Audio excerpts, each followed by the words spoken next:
Hello, Misfits. This is Dave Lukas, and welcome to another episode of the Misfit Entrepreneur Word. It's our job to unleash your inner misfit and break through to higher levels of success, wealth, and fulfillment by bringing you the best insight and information from the world's top entrepreneurs, with a specific focus on their misfit side, the specific traits, habits, and secrets that have allowed them to thrive and succeed. As a reminder, if you are new to watching us on our YouTube channel, hit the subscribe button below. Give this video a like and comment as well. We do our best to respond to all comments as timely as possible. This week's Misfit Entrepreneur is Cortney McDermott.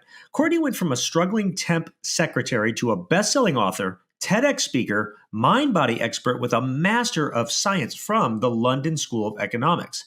Cortney's career includes being an executive at Vanity Fair, vice president at Sustainability Partners, Inc., and running her own businesses with clients ranging from Google to Universal Music Group, Nike, Virgin, Unite, just to name a few. Her work in the field of self-development and business strategy has been featured in Inc., Women's Health, Success, The Huffington Post, Fox News, and many other mainstream business and lifestyle media. She's the author of 2 bestsellers, including Change Starts With You, Unlock Confidence to Lead with Intuition, and Give Yourself Permission. Be confident, be happy, be you. I'm excited to go deep into all that she's learned on her journey to help you maximize yourself in your life. So, Cortney, are you ready to unleash your inner misfit? Yes. Thank you, Dave. I'm excited to be here. Well, it's a pleasure to have you on, and we're doing this right around the holidays and everything, and you've got travel, so I appreciate you taking the time with us and all of that. But as we do with every guest that comes on this show, we always start with each guest having them tell their story, right? So you've had just a pretty incredible journey to get to where you're at. So take 5 minutes or so and just tell us, how'd you do it? How'd you get to where you're at? Day by day. I mean, oftentimes people say, wow, you have such a prolific body of work out there. And they ask me, how did I do it? And I just say, kind of word by word, day by day, speech by speech. And I think sometimes that gets overlooked. People think you just sort of rocket ship to wherever you are. And that's just not the reality of it. I've lived lots of lifetimes in this life.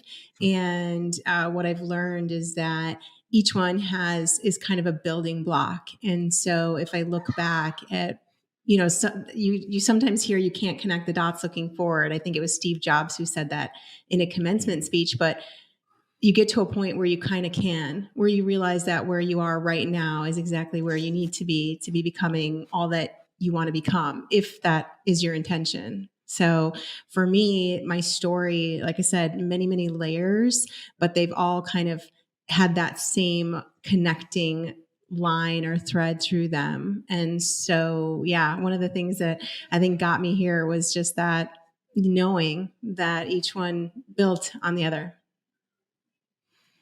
As I hear you say that, it reminds me of something that I thought deeply on a few years ago. Somebody asked me if I had any regrets.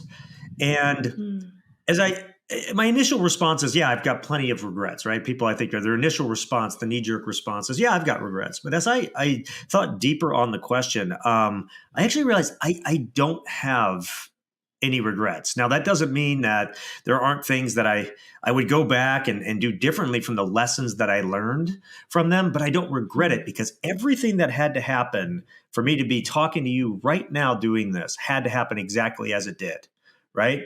And I wouldn't give that up, for anything. And people ask the same, like, I'm an adoptive father and stuff about getting our daughter. Like, all the things that had to happen to get where we could adopt our daughter had to happen exactly as they did.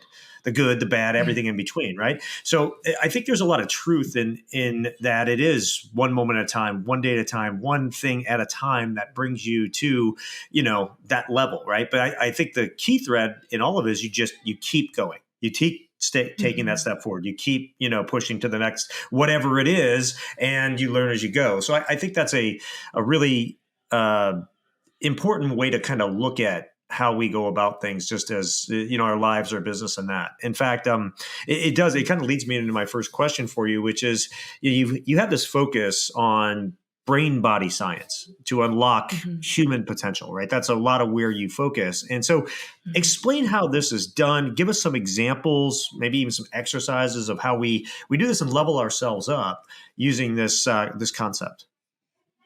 Yeah, well, I think lots of times this gets overlooked, right? Is that, and it's not really taught, which is that you're walking around with these magnificent operating systems, and yet we don't really know, most of us don't know the basics, the fundamentals, the things that they do just as they're in their very nature. So, for example, one of the things there are many, many things I like to talk about in terms of brain body science, but one of the really simple things is just around the questions you're asking, right? You're walking around, and we hear this, we know, okay, I'm asking the wrong questions, supposedly, et cetera. But there is a part of your brain, which I'm sure you've heard of. It's called the reticular activating system. And its sole function is to find the answers to the questions you're asking or to your predominant thought patterns.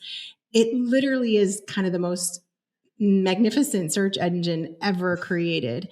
And yet most of us are sort of using it, misdirecting the search, right? So we say, why aren't there any good ones out there? Or how come I can't lose the weight? Or how come I can't stick to habits or whatever? And what we have to understand, this is an example of something that we have to understand, is your brain is not trying to do you an injustice. It's actually trying to serve you, right? So it's going to look for the answers to that.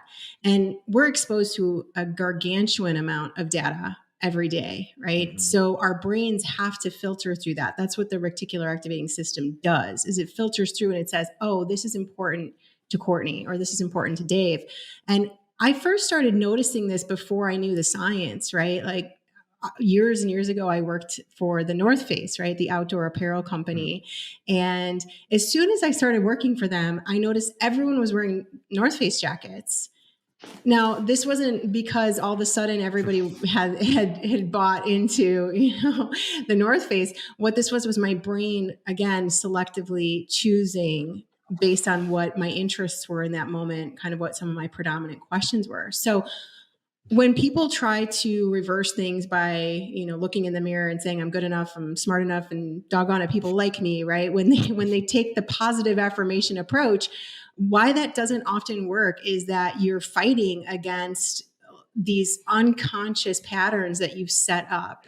And again, I could get into how many thoughts you have per day, and we could really dig into this if you wanted, but this is one example from neuroscience. I like to bring in examples like this so people can start to understand how to redirect their minds, how to actually start learning to think. One of the most sold books of all time is Think and Grow Rich. And I often was asking myself that question. The title is not Work Hard and Grow Rich. Right. Exactly. But the thing is that there are two words implicit in that title. And if you don't understand what they are, then you won't get rich. And that is learn to think, learn to. And most people actually never learn these operating systems. So that's an example. I could go on and on. I mean, we could go into some of the body stuff if you want, or anywhere else. But yeah, that's one example of how I illustrate. Well, I think we'll get into some of it as we go too, because like this is like one of my ultimate favorite topics, and something I had kind of an epiphany on.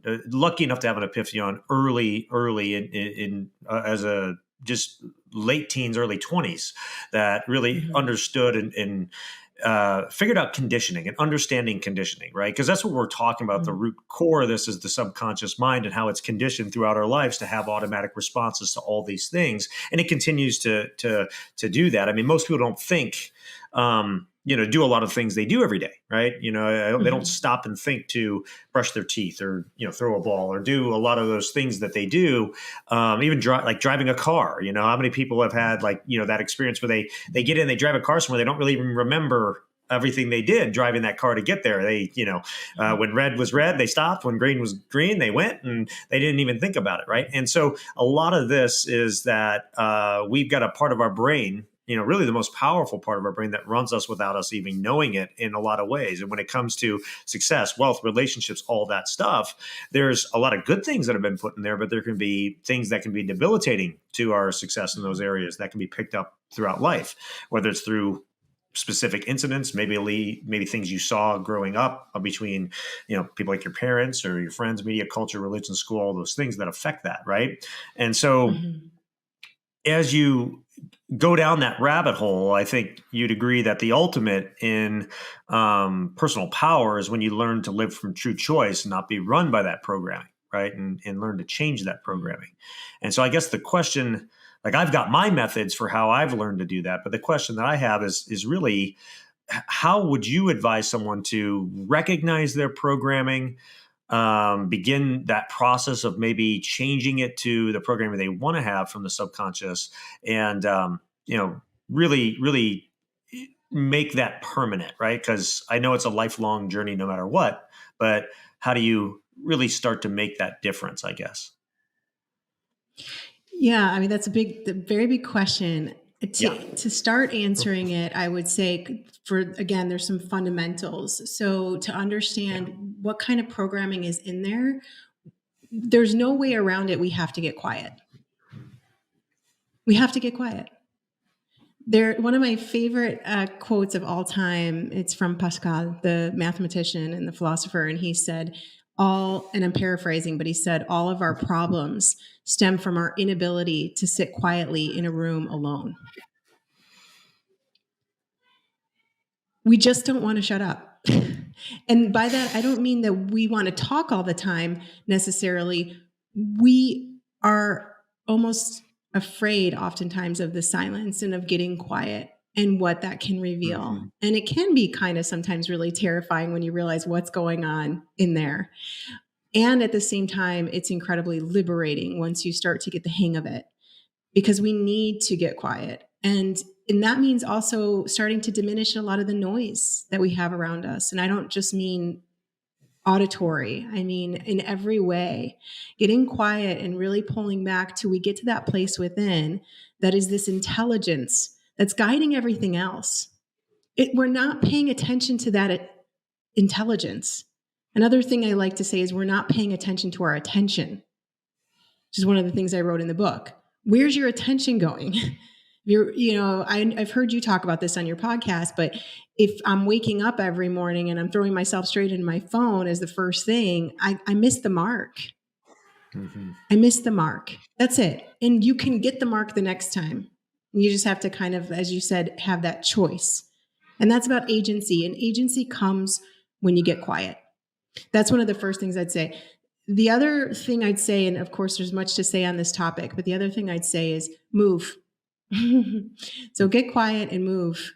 People underestimate what happens when we move our physical bodies as well. Because when we do that, we start to release a lot of neuropeptides. We start to release a lot of energy that's been stuck and stagnant in our body. Now, you don't have to do anything fancy for this. You can get up and dance for 5 minutes and it will change everything for you. But people want to think that they have to go climb a mountain. No. Just walk around the block and you will start to release some stuff. Even when you cry and you move in some of those ways, movement isn't confined to going to the gym. And I think people need to, again, this is that mind-body connection where you start to release a lot of that programming and make yourself available for what you're talking about, choice, which only comes when you're still enough to understand that you have that agency.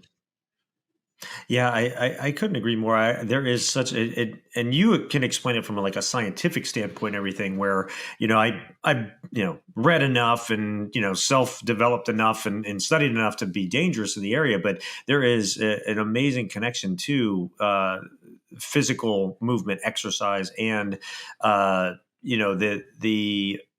ability to stretch your mind and grow. That's one of the reasons that I raced Ironman for years and, competed at higher and higher levels in that sport, because what I've found is, as I've done that, for me, it's every race is its own unique challenge, but every race has a point where your body wants to give up. It does not want to continue. Mm-hmm. And it's your mind that has to overcome that and keep it going. And when you break through, it's like you can keep going forever, right?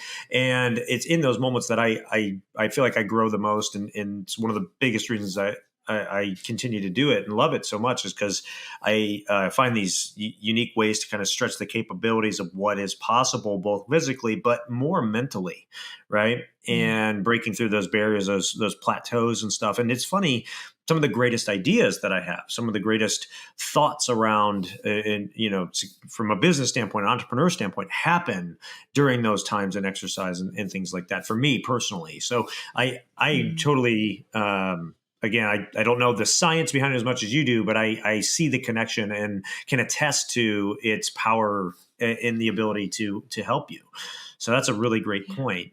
And you may be alluding to it already with some of what you said, because I've heard, you talk about where most people have been told that like self-help, what people have been told about self-help is really a myth and the solution is in plain sight, right? So is that what we're saying here? That's what's in plain sight? Is there something else in plain sight that, is people are missing, I guess? Yeah, I want to come back to this in just a second because I want to make Sure. a comment about what you said or about Ironman. I think it's a really important point for whoever's listening, which for me, I remember my very first marathon. I think it was, oh gosh, it was probably 20 years, close to 20 years ago or 18 years ago. And I remember crossing the finish line and just breaking out into tears because of how many times I wanted to quit and I didn't. Yeah. And I'd really love for whoever's listening to still pause on that, because it doesn't matter what it is. Lots of times people think that people who have achieved certain things have done it because they have this like they almost like they don't want to give up, right? Like we don't, almost like they don't get to that point where they just say, forget it, I'm throwing the towel in. They get there. And then they just keep going somehow. And anyone can do that. It's just getting past that little, it's a big hurdle sometimes. It's a little hurdle in other ways. And the more you do it, the more you train that muscle, and anyone can do it. So I think that point is so important. I just wanted to still pause on it because it often gets overlooked. Like people think it's just, like we said at the beginning, or I was talking about the beginning, of just magic. You just magically got there. Yeah. But it was making it through those really dark moments. So yeah. I think the key, to go back to your previous question of what's in plain sight that we're overlooking, it's really that intelligence that I was talking about a few minutes ago. We trust in that intelligence for virtually everything in our lives. Internally, what's happening, and externally.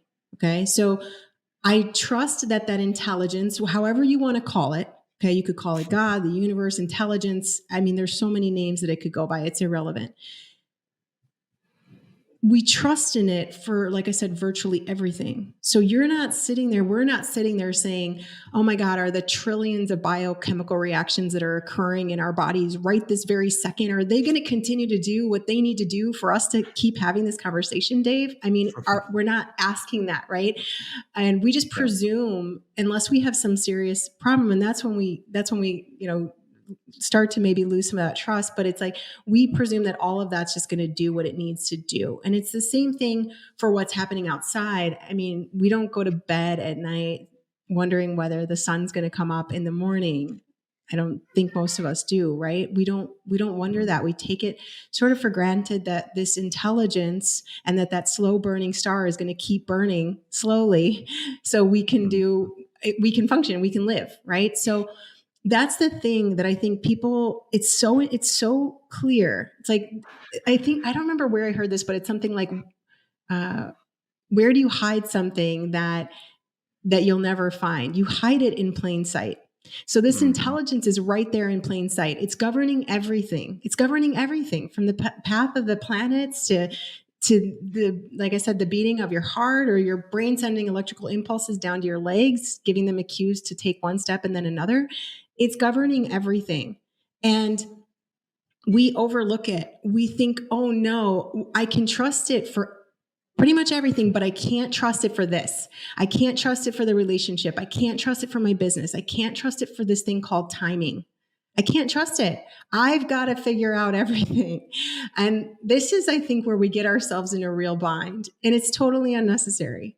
So it's just relax into that intelligence. For me, that's the ultimate key. And it's not even, I mean, I guess you could say it's a technique in the sense that it's a technology. Technique has that dual meaning of technology. That this intelligence is that technology that's built in, that is there. It's available to you all the time.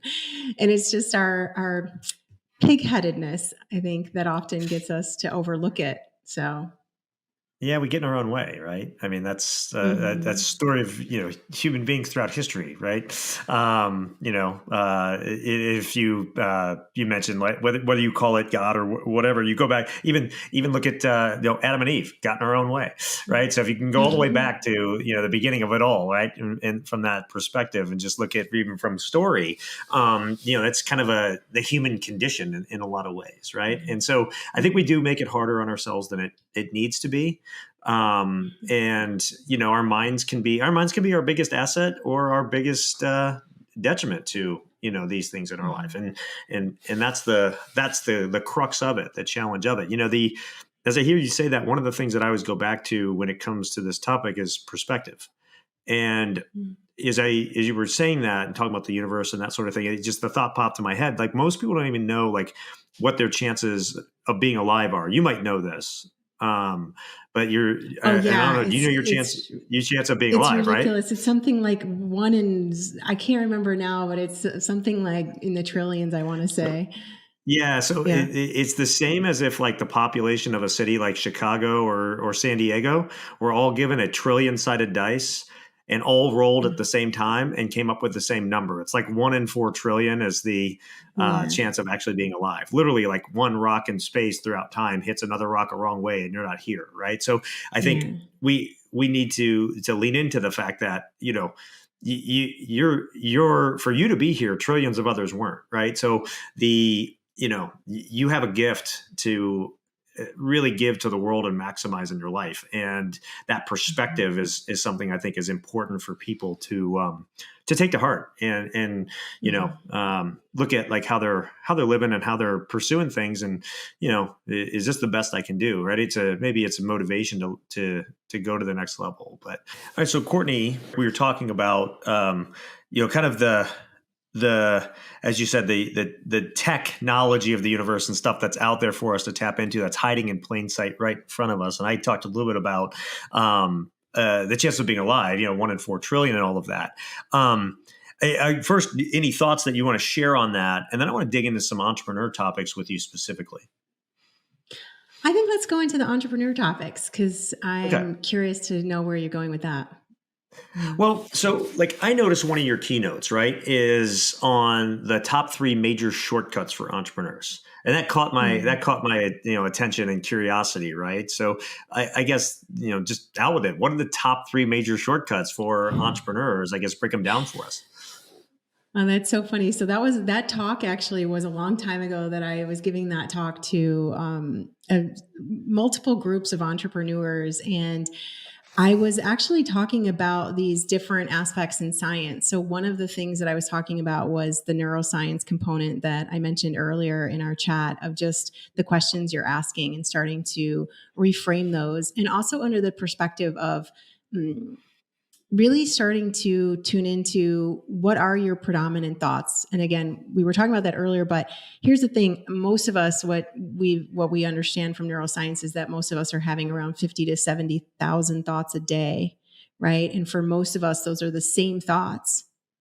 So you get up every day and it's like, I'm this person, I live here, I do this thing, and I go through these motions. And you were talking about it earlier. Some really important point you made was when we just go on autopilot, when we're driving or whatever else. Now, this is a fantastic function that we have, but what ends up happening lots of times is we get into these grooves and we start to lose sight of the fact that we could be reinventing ourselves, even on a cellular level. And here we get into, so the first point in neuroscience that I was covering was really asking better questions. And again, we hear this, but really taking it to heart. Like, what are the questions you're asking? What does it mean to ask better questions? So again, lots of times people are saying, well, how come my business can't do this? Or what's the way? How do I even do it? So here's the thing. You can kind of let go of the how. when you start to let go of trying to figure it all out, this is one thing that I really encourage people in general, but especially entrepreneurs, is like, you actually don't have to figure everything out. You're almost limiting yourself by trying to figure everything out. Whereas instead, when you have this, and I've talked to you about this, we talked about this a little offline before we spoke today, this sort of like guiding light, if you will, or this, you know why you're doing this. You know why you're doing this. You start to really tune into like, oh, how do I explore that even more? So for instance, if I want to pass on a legacy, how do I explore that even more? And then opening up to really the infinite potentials available under that umbrella versus, okay, I have to have this 5-year plan, and that means X amount of revenues this year and that year and the other year. And what are you even doing that for? I mean, literally, what are we doing it for? You can talk about budgets and everything else, but ultimately, if you're scrambling and you're feeling like, you're doing this whole thing on your own and you're freaking out all the time and you're in hyperdrive and you're in beta, maybe high beta all day long, what are you doing it for? So really starting to examine that, start to ask those questions that support a broader vision. If you're an entrepreneur, the likelihood is that you have a strong vision, and maybe you're not as totally clear on it as you need to be, especially if it's more related to the bottom line. But even there, ask yourself, it's totally cool. It's great to make a lot of money. I love money. Fantastic. And the question really is, though, what's behind that? What does the abundance mean? Where does it come from? Why am I searching for it? Because when you dig deeper like that, you can get to some of these really powerful understandings, these powerful findings that lead you in a completely different and unimagined path, like way to what it is that you want. So I think that was one of the first ones. And again, normally I give this in like a workshop setting, so there's a lot more to it, but that's one of the first ones. Yeah, go ahead. Well, I was going to say, I mean, most people don't get what they want because they don't know what they want. And the reason they don't know what they want is they're not willing to ask deep enough, second, third, fourth, fifth, even sixth level questions to really figure it out. Right. And kind of back to what you were saying before is we're moving so fast all the time. We live in this instant world that we're in, and the silence taking that time. And when's the last time most people sat around for 4 or 5 hours, or went for walks for 4 or 5 hours, or whatever, just thought about what is it I truly want, in my life, in business, in these different things. To what do I stand for? What are my principles? What that type of stuff, right? And that's some of the best work somebody can ever do. So I see that in what you're saying. So go ahead, number 2. Yeah, well, I actually want to dig deeper in that because it's such an important, I think it's such a great, I'm just going to segue into something that I would teach in a different setting, but it's so perfect here, which is really when you go to that place of trying to understand what's really happening kind of behind the scenes of your desire in and of itself is not the problem. You get Buddha was saying that desire was the trap, right? But it's not really the desire. It's actually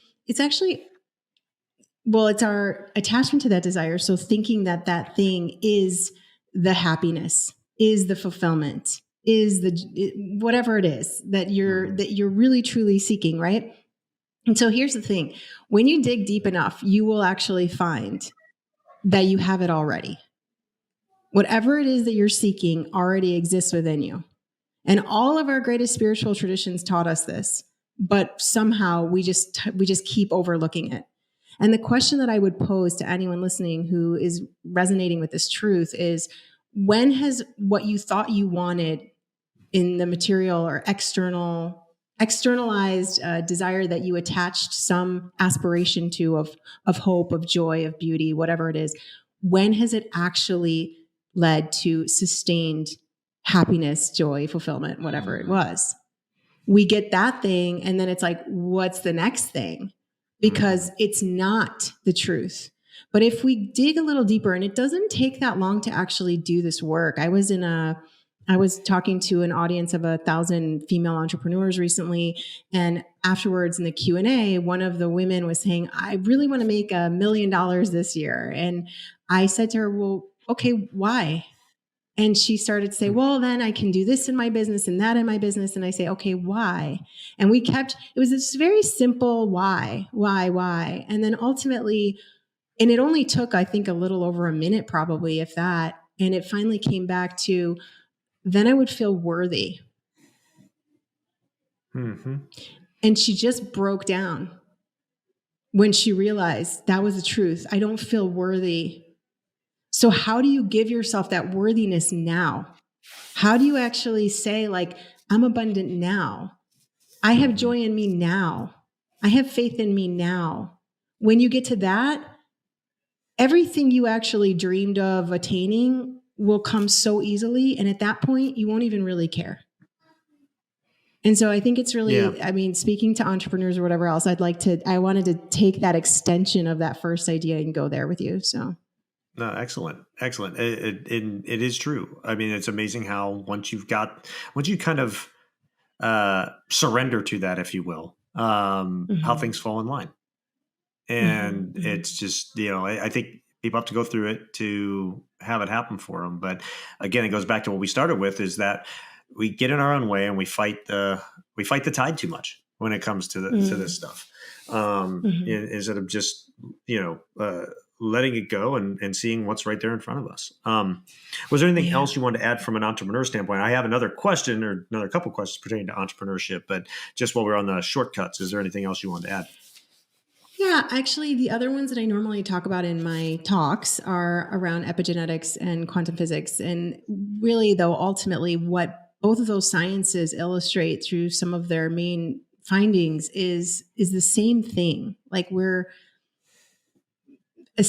creating it all, right? And we hear that a lot. We hear it, but we kind of don't want to believe it. And so when you actually, as an entrepreneur, shift into that director mode, this doesn't mean that you necessarily get to decide a specific material outcome. That can happen too. That happens when you're really clear, your consciousness is really clear. But what it really means is that you have agency. This goes back to the point we were talking about earlier. And so again, when I talk about, we can maybe dig into some of these later in some of your questions, but when I talk about epigenetics, like, okay, what book are you taking out of your library? How do you start to modify that? How do you start to take out different books? And otherwise, how do you start to embody different versions of yourself? And the same in quantum physics and theory, the theory of quantum physics, like, a particle is a wave at the same time. These wave potentials are there. They sort of flash into material existence by our attention. Again, going back to that key point. So all to say that these three fields, which teach us so much about the nature of what we are, they all point to the same thing, which is kind of your all of it. So just relax into that intelligence, to your last point, and you'll find it. Yeah. If there was one habit that you could prescribe for entrepreneurs to do on a daily basis, or focus on developing, that would make you think the most difference in their success, what would you say it is? 100% get quiet. And when you say get quiet, is that 10 to 15 minutes every morning? Like, what would you say the habit should be, at least? I know it will vary for different people. I think the intention has to be to connect with that intelligence that we've been talking about. It doesn't matter. You could connect with it in a second, and you could connect with it over the course of a day. The intention, though, has to be enough. These other things are not doing it for me. I know it. I've tried everything, and it's not working. Let me time out here for a second. Let me really get with this intelligence. Let me see how to do that. Let me just try. And it doesn't matter. It really doesn't matter. I don't think the time component is as essential. I think what's essential, like I said, is the intention. But I will say something else, and you know it. I'm sure you've talked about it with a lot of different guests, which is there are specific times, moments in your day when this will be easier. Specifically right when you're getting up and right when you're going to sleep.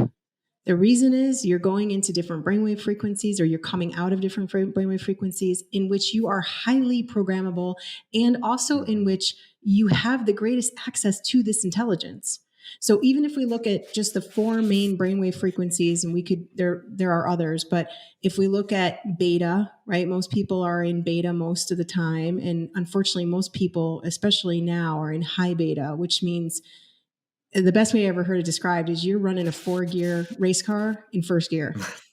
So you're just pedal to metal. Like, you've got this freaking amazing, phenomenal piece of machinery, and you are literally running it, to the bone. So let's not do that.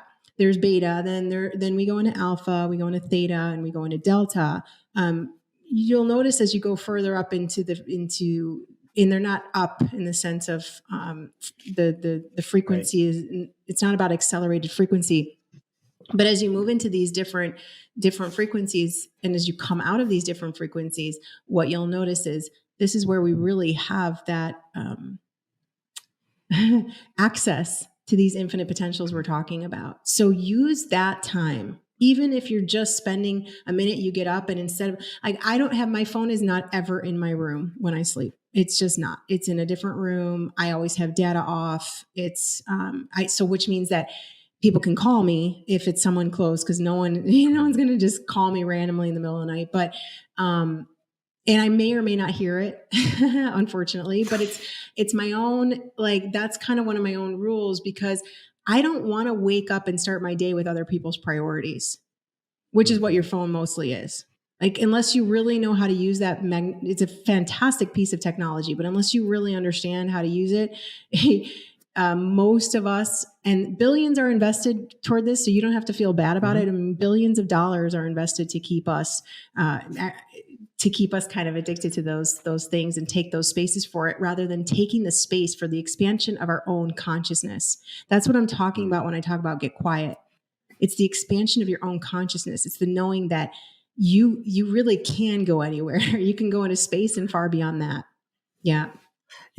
I think the key couple words, you started talking about attention, but then you said intention. So it's the attention to the need to do this, but it's also the intention with how you do it. And I think that's a very, very important aspect when you are going to take time to even be quiet. It's your intention that you set getting into that, and that you focus with. So, but I can't agree more that we have to take the time for these things, and then cutting out the noise, cutting out these distractions is the only way we're going to do it. And so, it kind of makes me think too, like, because I know you talk about this as well, and it kind of goes with this a little bit, is intuition. Like, so what role does that play in all of this? Well, so there are lots of different takes on intuition. I mean, there's even a scientific take, which is basically that our intuition, and I'm oversimplifying a little bit, but that it's based on pattern recognition, right? So if I see even the tiniest change in the way your eyes move, I'm going to perceive that you lied, maybe. Okay. So there's a whole body of research in that direction, but I like to think of intuition in a very different way, which is accessing that intelligence that I'm on and on about here, here and everywhere else. It's like, there's a part of you that knows. And I don't know how it knows. It's still very much a mystery to us, even though we do have a lot of research in this, but it knows. And I would even say it's deciding real time. There's a part of us that's deciding real time. Like, what does this mean? And for me, really tapping into that intelligence is getting out of the multiplex of the mind and into this deeper knowing that sort of watches the happenings of the mind, that is kind of aware that yes, that there's an awareness that behind even that. And again, you can use whatever metaphor you want, but it's really just like, oh wait, let me get with that, because there's a truth there, and you can feel it. You feel the truth. We feel it in our bodies. If you are really like, in the quieter you get, the more you'll feel it. The more you'll just immediately know. There'll be something that'll just like, you just know. And again, we could quote unquote blame that on pattern recognition, or we could just say, you know what? Maybe behind all the noise, there is a very deep, settled place that is just awareness. It's just awareness. It's just that's that thing. It's, there's a happening and fine, and there's such peace in that. There's such peace in that. So that's how I usually think about intuition. Any other important lessons for entrepreneurs that you've learned from your own personal journey? Yeah,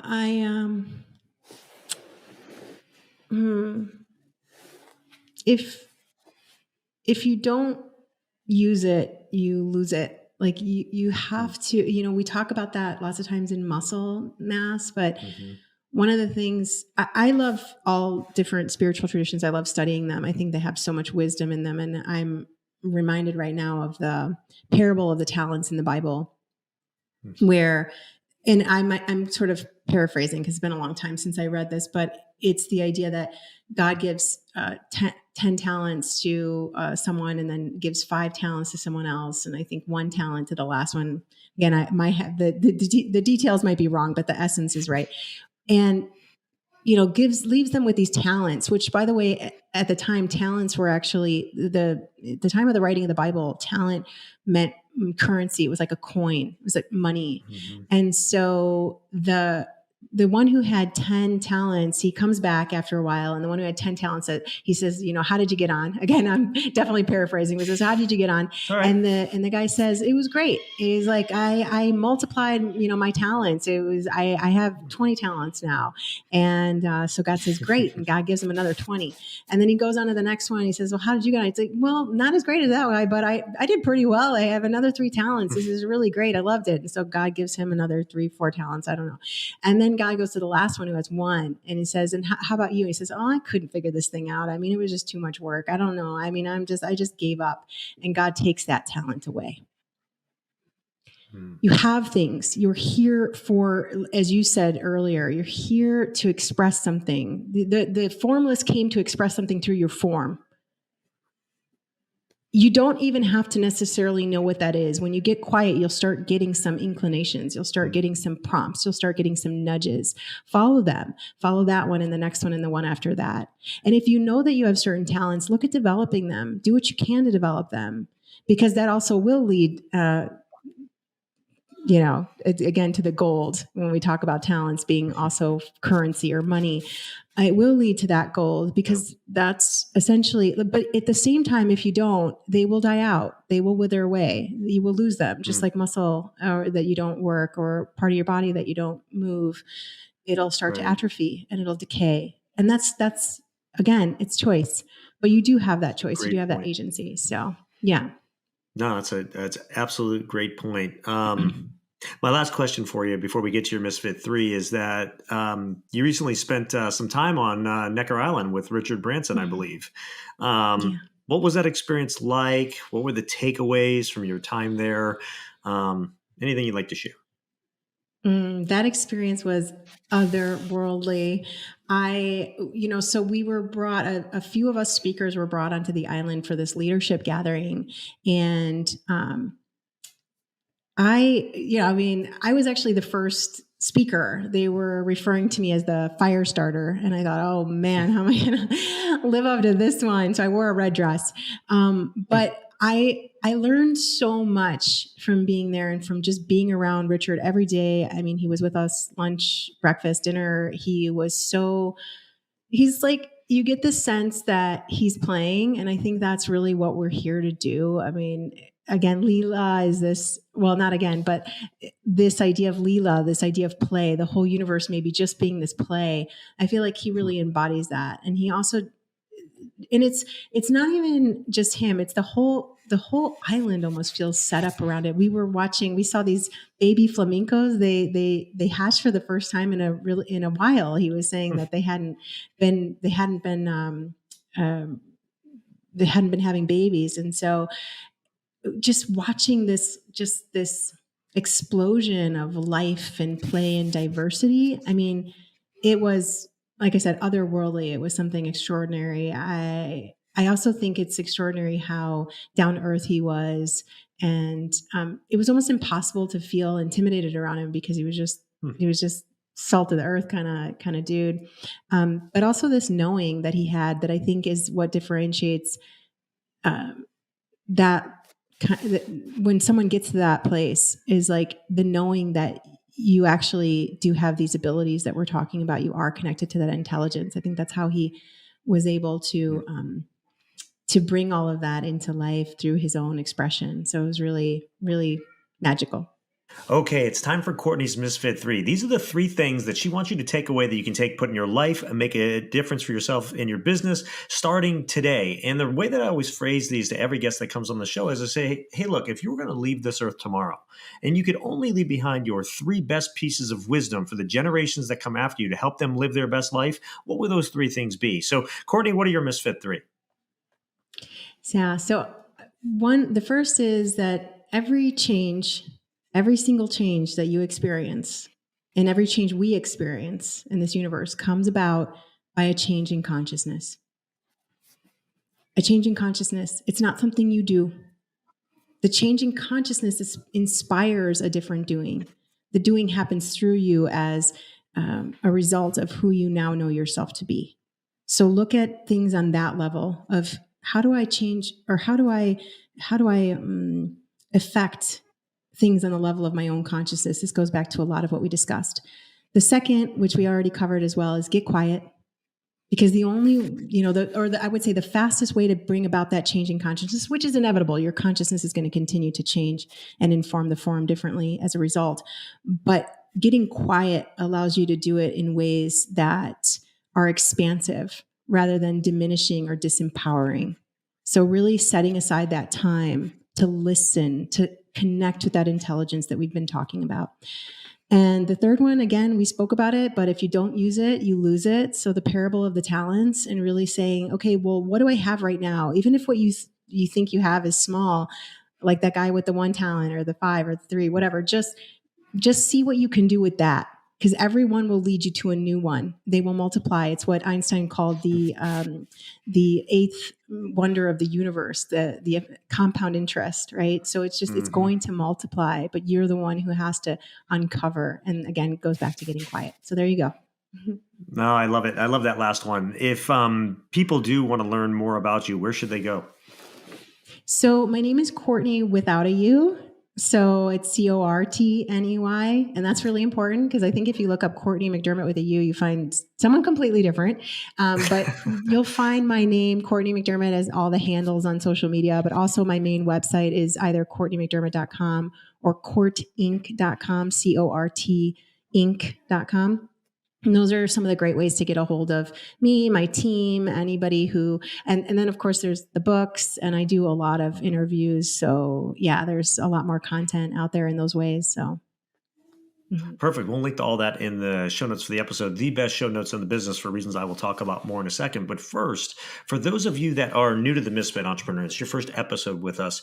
Welcome. Thank you for listening. Thank you for watching. And I hope you become a regular listener, subscriber, watcher of the show. And for all of you Misfit entrepreneurs that are with us week in and week out, I cannot thank you enough for your support of the show. You are what makes this go in over 100 countries every single week. So thank you, thank you, thank you. And make sure and go out and check out the show notes of this episode. They are the best in the business. Why? Because I do them myself. As part of my personal growth routine and my habits every week, I go back to these episodes and I take my best pieces of wisdom, advice, and tips and habits of things from amazing guests like Cortney, and I share them with you. So check those out. And then go out and give this episode a rating and review. Like and comment on it. Help share Cortney's message, because we all know, and I say this in every episode, is that one great episode can change someone's life. Maybe something that Cortney shared today was that missing link you were looking for to get to your next level. So get out there and share this with others. And again, Cortney, thank you so much for coming on, sharing all your wisdom and insight today. Thank you, Dave. Thank you to everyone who tuned in.